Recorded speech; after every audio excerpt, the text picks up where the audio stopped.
चमोली जिले के जोशीमठ ब्लॉक क्षेत्र में बढ़ते कोरोना के कहर के चलते उच्च हिमालयी वन जीव जंतुओं पर भी कोरोना का खतरा मंडरा रहा है, जिसको लेकर वन विभाग ने अब बुग्यालों, चारागाहों और नेशनल पार्क सेंचुरियों में रहने वाले जीवों को बचाने के लिए कड़े उपाय करने शुरू कर दिए हैं, जिसके तहत प्रदेश वन महकमे ने सूबे के सभी वन्य जीव अभयारण्यों, पार्कों समेत वन क्षेत्रों में 15 मई तक पर्यटकों की आवाजाही पर रोक लगा दी है।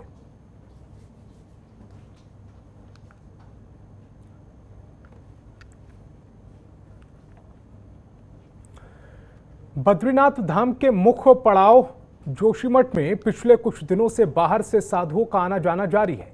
साधु कयास लगा रहे हैं कि भगवान बद्री विशाल कपाट के शीतकालीन दर्शनों के लिए खोले जाएंगे तो वो भगवान बद्रीनाथ विशाल के दर्शन करेंगे। साधुओं को इस बात की जानकारी नहीं है कि भगवान बद्रीनाथ विशाल दर्शन तीर्थ क्षेत्र को नहीं करने दिए जाने हैं और साधु भारी मात्रा में जोशीमठ पहुंच रहे हैं। स्थानीय प्रशासन को साधु और जोशीमठ पहुंचने की खबर तक नहीं है और ये साधु संत जोशीमठ नगर के कस्बों में यूं ही घूम रहे हैं, जिससे कोरोना संक्रमण का खतरा लगातार बढ़ता जा रहा है और प्रशासन इस पर पूरे वाक्य पर अनजान बना हुआ है।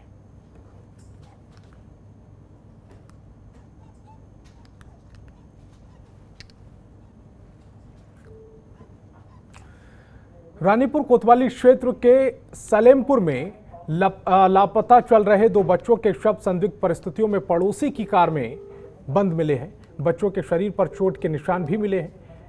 मामले को लेकर हत्या की आशंका जताई जा रही। आपको बता दें कि सलेमपुर निवासी एक व्यक्ति के 5 और 7 साल के 2 बेटे शुक्रवार दोपहर अपने घर के बाहर खेल रहे थे, जहां से दोनों लापता हो गए, जिसके बाद परिजनों ने थाने में गुमशुदगी की रिपोर्ट दर्ज कराई। पुलिस और परिजन सभी से बच्चों की तलाश में जुट गए हैं और रविवार देर रात घर के बाहर कई साल से खराब खड़ी पड़ोस की कार में बदबू आने पर ग्रामीणों को शक हुआ, जिसके बाद कार की खिड़की खोलने पर संदिग्ध परिस्थितियों में दोनों बच्चों के शव मिले हैं। शव मिलने के बाद पुलिस ने आला अधिकारी मौके पर पहुंचे और मामले की जांच में जुट गए।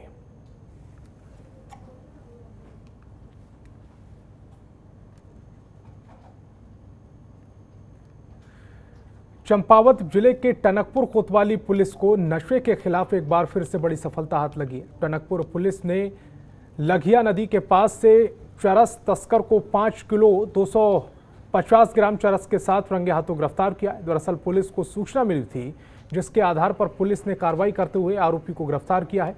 वहीं आरोपी ने पूछताछ में बताया है कि उसके पास चरस तैयार की थी और छोटी छोटी मात्रा में तस्करों को बेची जाती है। फिलहाल पुलिस ने आरोपी के खिलाफ मुकदमा दर्ज कर कार्रवाई शुरू कर दी है।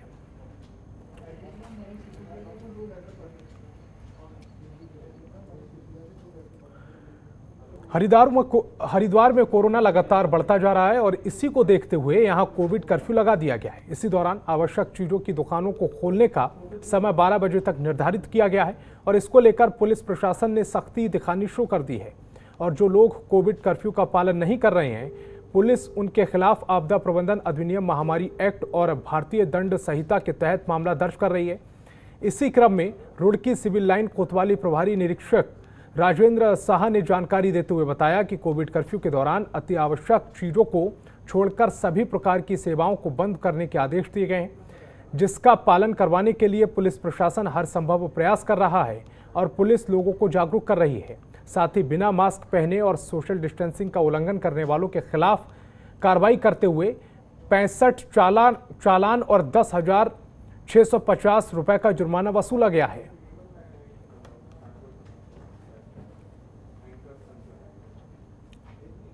छोड़कर अन्य सभी सेवाओं को बंद करने के आदेश दिए गए हैं। उसका अनुपालन करने के लिए पुलिस हर संभव प्रयास कर रही है, लोगों को जागरूक कर रही है। जो लोग नहीं मान रहे हैं उनका चालान कर रही है और इसके अतिरिक्त कई ऐसे दुकानदार जो समय अवधि के बाद भी दुकान खोले, उनके खिलाफ मुकदमा दर्ज कराया जा रहा है। ये प्रशासन के द्वारा यही जो बताया है कि लोगों को सेंसिटाइज किया जा रहा है, जो मास्क पहनने के लिए, सोशल डिस्टेंसिंग के लिए और सैनिटाइजर का प्रयोग करने के लिए, और जिन दुकानदारों के द्वारा सर्कल बना करके सोशल डिस्टेंसिंग मेंटेन नहीं की जा रही, उनके खिलाफ भी कार्रवाई की जा रही है और ऐसे लोगों के खिलाफ जो इस बात का ख्याल नहीं कर रहे, उनके खिलाफ भी प्रभावी कानूनी कार्रवाई की जा रही है।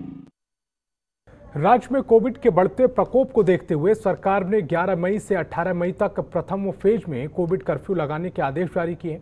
कैबिनेट मंत्री सुबोध उनियाल ने बताया कि 18 मई सुबह 6 बजे तक कोविड कर्फ्यू लगाने का निर्णय लिया गया है। साथ ही उन्होंने कहा कि कर्फ्यू के दौरान सुबह 7 बजे से 10 बजे तक आवश्यक वस्तुओं की दुकानें खुल सकेंगी। वहीं राशन की दुकानें केवल 13 मई को खोले जाने की अनुमति है। इस दौरान केवल आवश्यक सेवाओं से जुड़े विभाग ही खोले रहेंगे, जिसमें 50% स्टाफ ही बुलाया जा सकता है, जबकि दूसरे राज्यों से आने वाले यात्रियों को 72 घंटे पूर्व का RT-PCR रिपोर्ट लाना अनिवार्य होगा। इसके अलावा देहरादून स्मार्ट सिटी के पोर्टल पर अपना पंजीकरण कराना होगा। RT-PCR नेगेटिव रिपोर्ट आने पर ही उन्हें राज्य में आने की अनुमति दी जाएगी। कोविड कर्फ्यू के दौरान शादी समारोह में केवल 20 लोग आने की अनुमति है और शव यात्रा में 20 लोगों के आने की अनुमति है। इसके अलावा राज्य में सभी शिक्षण संस्थान पूरी तरह से बंद रहेंगे।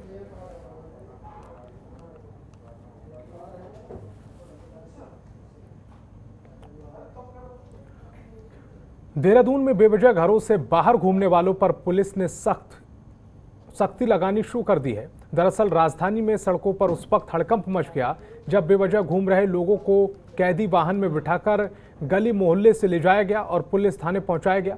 मिली जानकारी के मुताबिक पुलिस अभी तक 50 से ज़्यादा लोगों को कैदी वाहन में बिठाकर थाने ले जा चुकी है। इनमें से कई लोगों के चालान किए गए हैं। वहीं सोशल मीडिया पर पुलिस का ये कैदी वाहन खूब सुर्खियों में है।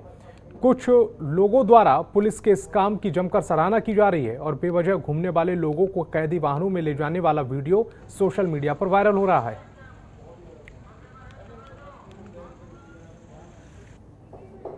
हम लोगों को जागरूक कर रहे हैं कि जो कोविड की रिस्ट्रिक्शंस हैं उनका पालन करें और जो लोग इन रिस्ट्रिक्शंस को फॉलो नहीं कर रहे हैं उनके खिलाफ हम लगातार कार्रवाई भी कर रहे हैं। तो उसी परिप्रेक्ष्य में आज जो है सब जगह हम लोगों ने पुलिस फोर्स के साथ फ्लैग मार्च किया है और जो लोग कोविड रिस्ट्रिक्शंस का जो गाइडलाइंस हैं उनको फॉलो नहीं कर रहे हैं उनके खिलाफ हम लोगों ने वैधानिक कार्रवाई की है। पूरे देश और प्रदेश के साथ पिथौरागढ़ जिले में भी कोरोना का कहर लगातार बढ़ता जा रहा है। ऐसे में जिले में अभी तक कुल 1,12,608 लोगों की कोरोना सैंपलिंग की गई है, जिसमें से 5,232 लोग कोरोना पॉजिटिव पाए गए हैं, जबकि जिले में अभी कुल कोरोना के 1,261 एक्टिव केस हैं। वहीं 3,896 पॉजिटिव व्यक्तियों को स्वस्थ होने के बाद डिस्चार्ज कर दिया गया है। आपको बता दें कि अब तक पिथौरागढ़ में कोरोना से 75 लोगों की जान गई है।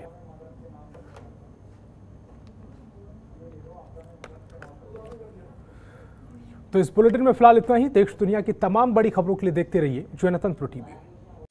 खबरों के निष्पक्ष विश्लेषण के लिए सब्सक्राइब करें Janatantra TV and press the bell icon. Never miss any update.